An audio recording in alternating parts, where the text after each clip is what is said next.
예, 할렐루야. 지난 한 주간의 삶을 지켜주신 하나님께 감사와 영광을 돌리는 기도의 아침 되기를 축복합니다. 에스더서를 잠시 마치고 묵상 본문을 시편으로 소개하고 있습니다. 오늘 우리가 읽은 시편은 고통의 시면을 통과하고 있는 자의 마음의 상태를 잘 묘사하고 있죠. 보통 우리의 고난이 아무리 깊어도 그래도 최후의 보루인 하나님이 살아계시다 이렇게 위안을 얻을 수 있습니다만, 오늘 시편은 그 최후의 의지가 되는 하나님에게마저 버림받는 모습을 묘사하고 있습니다. 그러니 가장 극단적인 고난을 묘사한다고 할 수 있을 것입니다. 1절 보시면 2절을 내 하나님이여 내 하나님이여 어찌 나를 버리셨나이까, 어찌 나를 멀리하여 돕지 아니하시오며 내 신음소리를 듣지 아니하시나이까. 내 하나님이여 내가 낮에도 부르짖고 밤에도 잠잠하지 아니하오나 응답하지 아니하시나이다. 밤낮 부르짖으며 하나님을 찾지만 하나님께서 응답하지 않는 이런 처절한 고독과 외로움의 경험을 오늘 묘사하고 있습니다. 시인의 경험 속에서 어쩌면 우리는 믿는 우리가 우리 속에서 늘 달고 다니는 것 같은 영적인 무게감을 공감할 수 있습니다. 그것은 영적인 무게감, 바로 하나님 없는 것 같은 마음입니다. 필립 얀시라는 미국의 유명한 기독교 작가는요, 바로 이런 하나님의 부재의 느낌 속에서 고통당하는 사람의 마음을 표현하는 책을 썼는데, 책 제목이 내 안에 하나님이 없다라고 하는 제목을 썼습니다. 하나님이 가장 필요한 순간에, 응답이 가장 절실한 순간에 하나님을 찾지만 하나님이 보이지 않는 것 같은 이런 경험을 묘사하고 있는 것이죠. 여러분, 어쩌면 이런 경험은 특정한 죄인들이나 혹은 특정한 침체에 빠진 사람들의 경험만은 아닐 것입니다. 모든 신자 마음 한켠에 담겨져 있는 보편적인 경험, 하나님은 과연 살아계시는가, 정말 나를 사랑하시는가, 이런 마음이죠. 본문의 시편은요, 가장 널리는 다윗의 시편이라고 알려져 있습니다. 다윗이 사울을 피해 다니는 그 광야길에서 느꼈던 하나님의 부재의식을 적은 시편인 것이죠. 그러나 이 시편은요, 구약을 통과해 가면서 모든 고난 중에 있는 사람들의 마음을 대변해 주는 시가 되었다고 할 수 있을 것입니다. 특히나 바벨론의 침공을 받아서 성전조차 다 파괴되고 이역만리를 포로로 끌려가서 이방 땅에서 객으로 살아가는 그들에게 있어서 하나님이 어디 계시느냐, 이런 마음은 너무나 절실하게 절절하게 공감이 됐을 것이죠.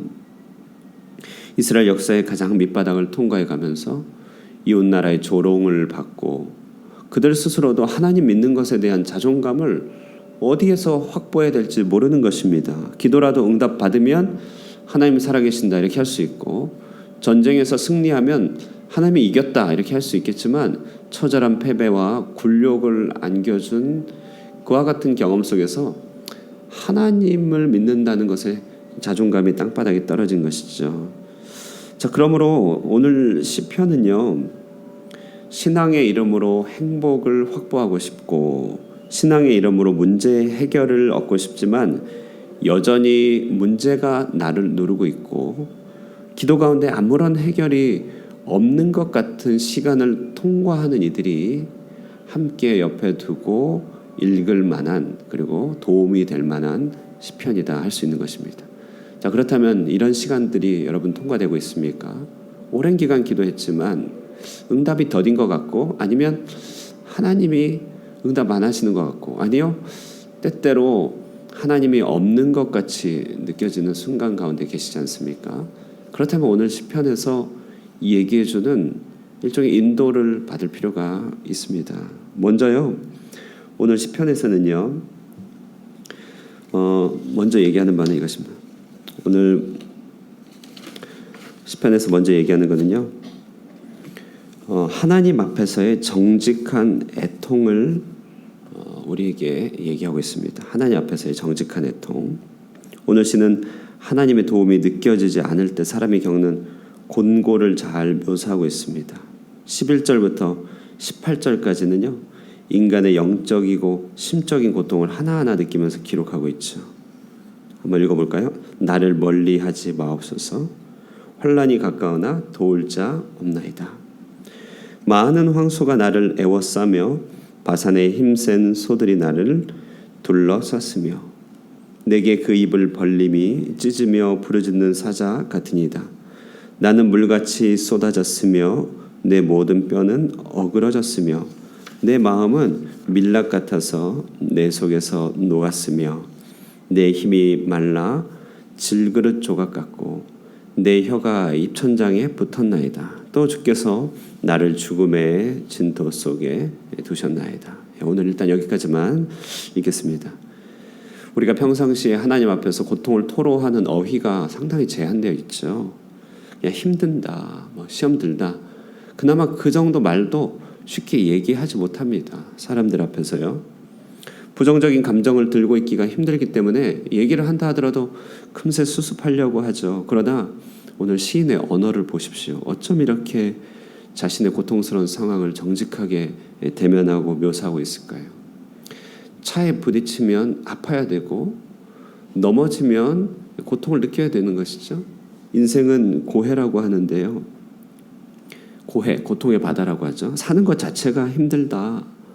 이런 얘기인 것 같습니다. 아직도 가야 할 길이란 책에서 스카펙이라고 한 박사 책의 서문, 그러니까 수많은 정신병 환자들을 상담한 그분이 쓴 책의 서문의 첫 번째 구절에 인생은 고해다. 이것을 받아들이지 못하는 사람에게서 정신적인 문제가 온다. 이것을 얘기하고 있거든요. 그러니까 고통의 바다를 헤쳐가면서 얼마나 마음에 켜켜이 쌓이고 점여드는 고통의 양이 많겠습니까? 먼지도 하루 청소하지 않으면 쌓이는데 하루하루 쌓여가는 이 고통을 우리가 하나님 앞에서 정직하게 대면하지 않으면 우리는 언젠가 위선을 행할 수밖에 없을 것이고 마음에 병이 들어가는 것이죠. 이 시는 다윗의 도망 중의 눈물입니다. 극심한 고통을 통과했던 이스라엘 역사와 늘 함께 해주었던, 함께 울어주는 친구 같은 시가 되는 것이죠. 이스라엘 백성과 가정들 곁에서 종종 낭독이 되면서 울려 퍼지는 것입니다. 그래서 하나님 앞에 정직을 잃어버린 자, 하나님 앞에 우는 법을 잃어버린 자들에게 이렇게 하나님 앞에 정직하게 머물 수 있음을 가르쳐 줍니다. 여러분 한번 생각해 보십시오. 갓난아기가 태어났는데 울지도 않아요. 소리도 안 내요. 고요하게 정막만 흐르고 있다면 얼마나 그것이 무서운 일입니까? 마찬가지죠. 그 갓난아기는 엉덩이를 때리든 응급조치를 취하든 어쨌든 우는 소리를 들어야 안심이 되는 것입니다. 살아있는 것이죠. 세상의 무게에 공포에 짓눌려서 심지어 하나님 앞에 소리조차 내지 못할 때에 시편 22편은 우리 속에 우리를 대신하여 탄식하고 계신 성령님의 음성이 기록되어 있다고 할 수 있습니다. 기도 응답이 있을 그때나 기쁘지 그 전까지는 탄식의 시간 아니겠습니까? 그날 동안에 우리는 하나님 부재 같은 고통을 통과해야 됩니다. 저는 이제 목사기 때문에 다른 많은 목사님들의 이야기를 접하게 되고 아주 기라성 같은 훌륭한 목사님의 설교나 이야기를 많이 접하게 될 때 그분들도 하는 얘기가 우리가 생각하면 저분들도 저런 느낌을 가질까 하겠지만 위대한 부흥을 주도했던 분들에게도 극심한 우울증이 찾아오고요. 그리고 우리가 생각할 때 저런 분은 하나님 곁에 있는 분 같다라고 느끼는 분들도요. 오늘 시편에서 느끼는 딱 이 느낌, 하나님 없는 느낌과 같은 마음으로 시달리며 고통하는 것들을 많이 접하게 됩니다. 다시 말해 에덴을 떠난 우리의 형편은 하나님을 살갑게 느낄 수 있는 형편이 전혀 아닌 것입니다. 우리가 함께 있고 우리가 함께 예배를 드리기 때문에 하나님이 느껴졌다고 판단돼서 그렇지 하나님은 그렇게 쉽게 느껴지는 분이 아니죠. 그럴 때 우리는 시편의 22편 말씀처럼 하나님 어디 계십니까? 하나님 과연 우리를 돕습니까? 내 마음은 촛밀처럼 녹고 있습니다. 내 뼈가 어그러지고 있습니다. 주님 앞에 하나하나 올려드리면서 우리의 마음의 고통을 정직하게 토로해야 하는 것입니다. 그럴 때 우리 마음에 하나님께서 일하실 여지가 생긴다는 것이죠. 오늘 시편은 두 번째로요, 정직하게 우는 법, 그 다음에 정직하게 기대하는 법에 대해서 얘기하고 있습니다. 시 중간중간에 보면요, 고통하고 무너질 때 순간순간 붙잡는 구명보트 같은 신앙의 언어들이 등장합니다. 3절 보시면요, 이스라엘 찬송 중에 거하시는 주여 거룩하시니이다. 우리 조상들이 주께 의뢰하고 의뢰하였으므로 그들을 건지셨나이다. 그러니까 하나님 어디 계셔요? 엘리 엘리, 엘리 엘리 라마 아잡, 원래 히브리어는 아잡다니, 엘리 엘리 라마 아잡다니, 이렇게 가군을 맞춘 건데요. 이 힘든 소리를 이렇게 내는 거예요, 히브리어로. 그런 가운데서 무너지는 순간에 이스라엘의 찬송 중에 거하시는 주여, 이렇게 얘기하고 있습니다. 구명조끼들 딱 잡도, 구명보트를 잡는 것 같은 그런 구절이죠. 힘들고 어려우고 토로하는 순간에도 정직하게 하나님이 하신 일을 기억해야 됩니다. 하나님이 하신 일이 없는 거 아니잖아요. 순간순간 떠올려야 됩니다. 하나님께 부르짖어 응답받지 못하여 완전히 외면받은 역사는 없는 것입니다. 구약 이스라엘 역사, 우리의 과거의 역사, 신앙의 선배들의 역사 가운데 기도하여 응답받는 경우가 얼마나 많이 있습니까? 간혹 성도님들이 이렇게 꾸준히 새벽 기도하다가 말씀을 받았어요, 응답받았어요 라고 할 때 제가 목사로서 느끼는 감격은 굉장히 큰 것 같습니다. 왜냐하면 하나님이 보고 계시구나, 너무 느끼기 때문에 그렇죠. 그게 또 격려가 돼서 저도 더 기도하게 됩니다. 다시 말해, 하나님께서 하신 일들이 있습니다. 정직하게 기억할 때 기대하는 마음이 커져가는 것이죠. 9절 10절은요, 고통이 한창 토로되는 길목에서 그래도 하나님은 나의 피난처시다, 이렇게 또 붙잡습니다. 한참 녹아들어가고 한참 무너지는데 하나님을 의지하는 마음을 또 붙잡습니다. 붙잡고 나서 넘어질 때가 있는지 누울 때가 있는지 보고 나서 그때부터 이제 줄줄이 쏟아내는 거예요. 자기의 감정을 그냥 5, 6, 9절, 7, 8, 9절을 펑펑 우는 것입니다. 자, 그리고 울고 나서 봤더니요, 하나님이 보이는 것입니다. 그래서 오늘 읽지 않았는데 내일 본문인데요, 22절부터는 극적인 반전이 나타납니다. 내가 주의 이름을 형제에게 선포하고 회중 가운데 주를 찬송하리이다. 여호와를 두려워하는 너희여 그를 찬송할지어다. 이러면서요, 구약에서 가장 선교적인 구절이 나와요. 28절에 나라는 여호와의 것이요 여호와는 모든 나라의 주제심이로다. 그 앞에 구절 보면 땅의 모든 끝이 여호와를 기억하고 돌아오며 모든 나라의 모든 족속이 주 앞에 예배하리니, 이렇게 되어 있죠. 이처럼 하나님 앞에서 하나님이 하신 일들을 기억하고 우리 마음의 정직함을 회복할 때 하나님의 크심이 우리에게 그대로 드러나게 됩니다. 나를 회복하실 뿐만 아니라 땅끝까지 창성받기에 합당하신 그 하나님의 이름이 우리 가운데 확신되면서 일어서는 것이죠. 그의 이름이 알려져야겠다, 전파되겠다, 온 땅 가운데 찬양받기에 합당하신 분이다, 합당하게 기대하게 된다는 것입니다. 우리 하나님이 느껴지지 않을 때 우리의 심령에 그 고통의 정직을 토로하고 하나님이 하신 일을 또 정직하게 붙들 때 우리 가운데 회복되는 하나님의 이름이 있다는 것입니다. 끝으로요, 이 시편은요, 놀랍게 그리스도와 연합하는 법을 가르쳐줍니다. 다시 말해, 여러분 이 시편 어디서 많이 봤죠? 아까 말씀드렸듯이 엘리 엘리 라마 사박다니, 어디에서 나온 말입니까? 예수님 십자가 못 박히실 때 나온 구절입니다. 구약의 사람, 신약의 사람들은 오늘 시편에 나온 이 속옷을 나누고 뭐 창으로 찌르고 수족을 찔렀다, 이런 모든 표현들이 예수님의 십자가에서 그대로 성취되는 것을 다 일일이 목도했습니다. 자, 그러므로요, 예수님의 십자가에 돌아가시는 그 마지막 순간에 예수님의 시편 22편이 떠올랐다는 것이죠. 이것은 무슨 말을 의미하냐면요, 그 예수님의 마지막 대속의 순간에 구약 백성들, 이 땅에 살아가고 있는 모든 하나님의 백성들이 고통 가운데 겪고 있는 하나님의 부재의식을 떠올리게 된 것이죠. 공감한다는 것입니다. 이 우리의 겪고 있는 모든 하나님 앞는 것 같은 느낌을 주님이 그 십자가에서 자신의 경험으로 확실하게 받아들이신 것이죠. 너희들이 그렇구나, 너희들이 그러고 있구나, 알게 된다는 것이죠. 그러므로 역으로도 우리도요, 하나님이 느껴지지 않을 때 주님도 그러셨지, 주님도 그러셨지. 그러나 다른 것이 있는데 우리는요, 부재 고통을 느끼는 것뿐이지 하나님 우리를 떠난 적은 없습니다.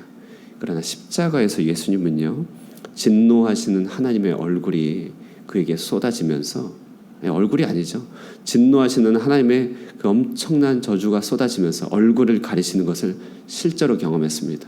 우리는 뼈가 진짜로 어그러지지 않지만 그분은 뼈가 어그러졌잖아요. 그래서 이 시편을 읽으면서 우리는 예수님의 대속을 더욱더 사랑을 느끼는 것이죠. 우리 안에서 공명하시는 예수님, 우리를 대신하여 죽으신 예수님, 그리하여 마침내 예수님의 죽으심을 통하여서 이뤄내신 하나님의 능력의 역사로 부활하시잖아요. 그 부활의 능력으로 오늘 이 선교적인 이 기대감을 가질 수 있게 되는 것입니다. 예수님과 함께 공유하는 놀라운 신비적 경험, 하나님이 없으면 없는 것처럼 그 고통이 크면 클수록 더더욱더 나는 예수님과 더 가깝다, 그렇게 우리는 고백할 수 있는 것입니다. 오늘 시편을 통하여서요, 인생 가운데 누구나 보편적으로 경험하고 있는 부재의식에 대해서 다루고 있습니다. 정직하게 우리는 그걸 다 느끼고 있습니다. 뭔가 하나님을 위해서 일을 할 때마다 하나님이 없는 것 같고 하나님이 돕지 않는 것 같고 막연한 감이 있죠. 주님도 그러셨다. 주님도. 그러므로 오늘 이 시편을 통하여서요, 우리의 마음의 고통을 정직하게 토로하고 또 하나님에 대한 기억을 정직하게 회복하고, 그러면서 주님과 놀라운 신비를 이뤄가면서 내 발걸음 가운데 우리 주님의 발걸음이 온전히 함께 묻어나는 오늘 하루뿐 아니라 우리 인생이 되시기를 주님의 이름으로 축원드립니다. 기도하시겠습니다. 살아계신 하나님 아버지, 오늘 시편의 말씀을 통하여 성령께서 탄식함으로 내뱉으신 그 시인의 언어를 듣게 됩니다. 우리 안에서 지금도 탄식하시며 하나님 없는 것 같은 고통을 느낄 때 우리보다 먼저 아파하시고 우리의 마음을 헤아리서 하나님께 온전히 간구하시는 성령 하나님이시여, 우리가 주님 앞에 나오고 기도할 때마다 우리 안에 켜켜이 쌓인 고통과 아픔들을 정직하게 토로하게 하여 주시옵소서. 그리하여 하나님 앞에 울며 하나님 앞에 고백하며 하나님의 위로를 얻게 하여 주시고, 성경과 역사 가운데 하나님께서 하신 일들을 또한 정직히 붙들면서 우리 안에 하실 일들을 기대하는 놀라운 기대들도 회복시켜 주시옵소서. 이 고통의 순간 주님의 우리와 함께 하심을 오늘 성경을 통해서 또 한 번 확신하게 됩니다. 기쁠 때, 응답이 있을 때만 함께 하시는 것이 아니라 어려울 때, 더욱더 하나님이 느껴지지 않은 바로 그 순간에 주님이 우리와 동행하시고 우리를 온전히 붙드시고 함께 하심을 믿을 때 주님께 더욱더 나아가게 됩니다. 오늘 아침에도 이처럼 주님과 연합하는 신비적인 기도가 있게 하여 주시고 주님과 함께함으로 말미암아 회복되는 놀라운 심령들이 되게 하여 주시옵소서. 감사드렸고 예수님의 이름으로 기도드리옵나이다. 아멘. 내일 주일입니다. 주일 가운데 하나님께서 크게 역사해 주시고 큰 은혜를 베풀어 주시고 성도를 하나 되게 하시고 하나님의 일을 기대할 수 있는 주일 되게 해달라고 기도하시고 개인의 기도 제목으로 기도하고 돌아가도록 하고 잠시 후에 뵙도록 하겠습니다.